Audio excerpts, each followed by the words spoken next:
ఈరోజు మన SSG product లో భాగంగా మనకి 5 కేజీలు మినపసున్ని రావడం జరిగింది. ఈ మినపసున్ని తయారు చేసి వాళ్ళకి అందించడం అనేది జరుగుతుంది.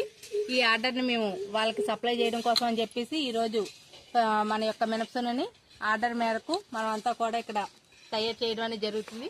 ఎవరికైనా ఈ రకంగా ఈ ప్రోడక్ట్ కావాలి అనుకుంటే, ఈ మినపసున్ని కావాలి అనుకుంటే మాకు వెంటనే ఇమీడియట్ గా ఆర్డర్ చేసుకోవాల్సిందిగా కోరుచున్నాము. ఈ ఆర్డర్ పెట్టిన కస్టమర్లకి